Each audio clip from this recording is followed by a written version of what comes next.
Hello everybody and welcome to the channel. It's Paulie Esther here, and today we got an August developer update about some more changes that are coming to the game. So Dead by Daylight put out this tweet here today. Another batch of changes are on the way with this link, and when we click that, it takes us to the official Dead by Daylight forums with this post that was released today. So let's read through this. I have only read through the first perk change, so we're going to read through this together here.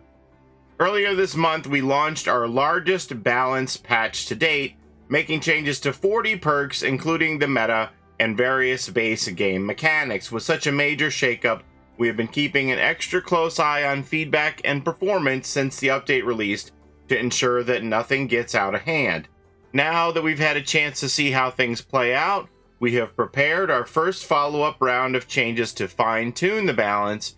Please note that the tweaks listed here are by no means the only changes that we may make. We'll continue monitoring and adjusting things based on your feedback. Banatophobia, this is the only one I've read so far.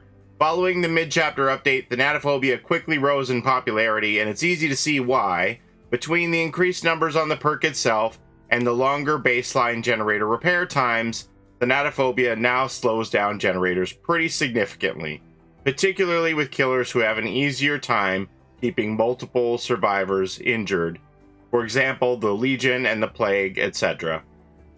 This could make Banatophobia feel a little oppressive, especially when paired with other slowdown perks. And to address this, Banatophobia will be receiving a rework in the 6.1.2 update. Each injured, dying, or hooked survivor will now provide a 2% action speed penalty. If all 4 survivors are injured, dying, or hooked, Banatophobia grants an additional 12% penalty to survivor action speed. So let's see, that would be 4 survivors, that'd be 8%. So you could get 20% if you have all 4 survivors injured. This change will make Banatophobia nearly as potent as before if all survivors are injured, but will require more effort on the killer's part to get full value. So, okay, you notice here it says all 4 survivors are injured. So after the first survivor dies, or if you have one survivor who is completely healthy, the maximum percentage chance you can get is 6% slowdown. So you have to have all 4 survivors still in the game to get that 20%. So that's the big change there. Mettle of Man. With the endurance status effect updated, Mettle of Man continues to be an outlier. While it provides a similar effect to endurance, the perk certainly does not deactivate when performing a conspicuous action. This is by design, which is reflected in the perk's description, not mentioning endurance. Since activating Mettle of Man is so difficult, it wouldn't be fair to lose your hard-earned protection so easily. We wanted to clear up this inconsistency and give Mettle of Man a slight rework while we were at it.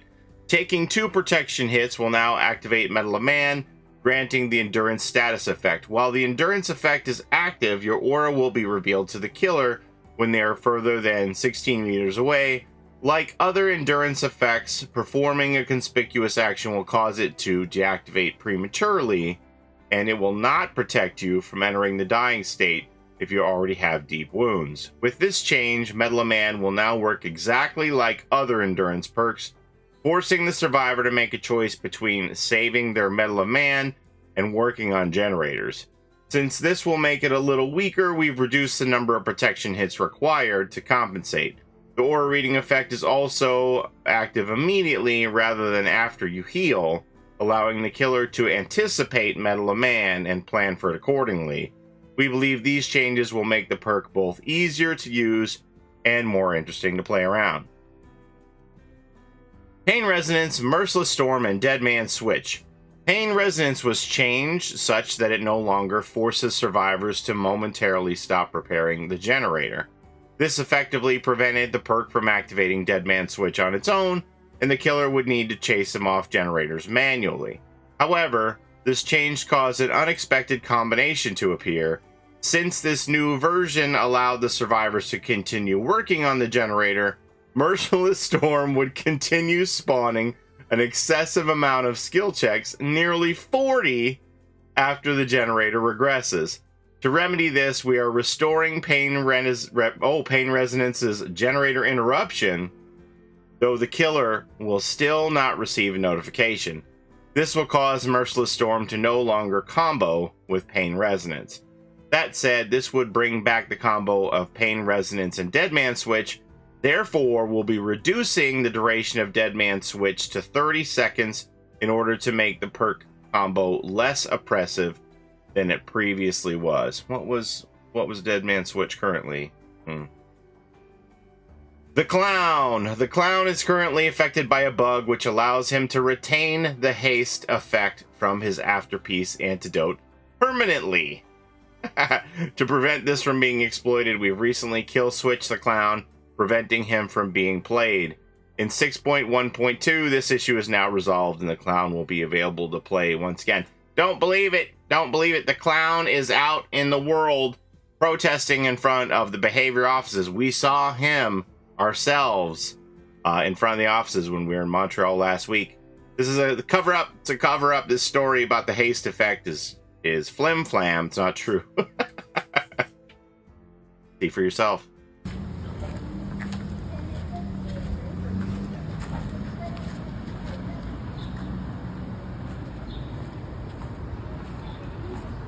What are you looking at? These people took my horse. I'm not going to stand for it. Justice for Maurice. Justice for Maurice. Justice for Maurice.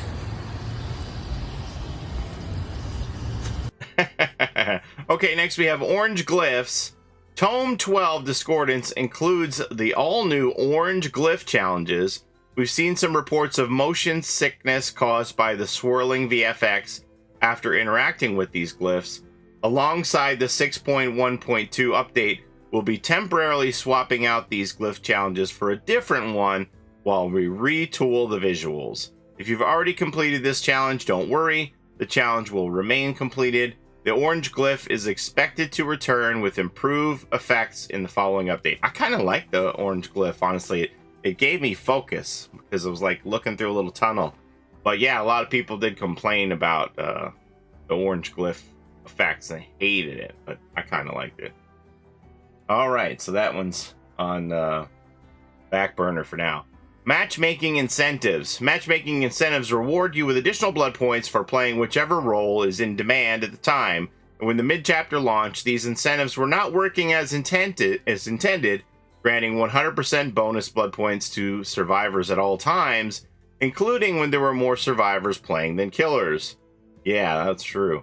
This had an adverse effect on matchmaking, and while killer queue times were fairly quick, survivor queue times skyrocketed. And the system needed to be disabled after several hours. We have investigated this issue and found the cause, but unfortunately it won't make the deadline for the 6.1.2 update. Matchmaking incentives will be re-enabled on the 6.2.0 public test build, then on the live version of the game if everything goes smoothly. Oh, I wonder when that's going to be. The 6.1.2 update is currently planned to release this week, and we'll continue monitoring feedback on the mid-chapter changes and adjusting as necessary in future updates. As always, please be sure to share your thoughts once you've had a chance to give them a try. Until next time, the Dead by Daylight team. Alright, so 6.1.2 update is coming out this week, possibly as soon as Tuesday morning, I would imagine. But those are going to be your changes for maybe the first August developer update. We might have another developer update later this month. I don't know. We'll see. I expect there's going to be a lot of different changes and tweaks because the game was changed so drastically with this new mid-chapter patch. But that's all I have for you today. Thank you so very much for watching. As always, I appreciate the time you spend here with me on my channel. And don't forget to take care of each other in and out of the fog. And we'll see you next time. Bye-bye. It's a Gen Rush life for us. It's a Gen Rush life for us. Set a hiding, we do gens. Set a randoms, we got friends. It's a Gen Rush life.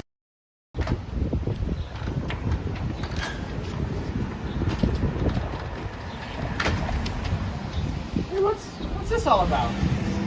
my lost horse, Maurice. I've been putting these posters up all over the city. So if you see them, let me know, okay? Trying to find my horse. Huh. So, if someone finds your horse, there's no contact info here. How would they let you know they found your horse? Where's the contact info?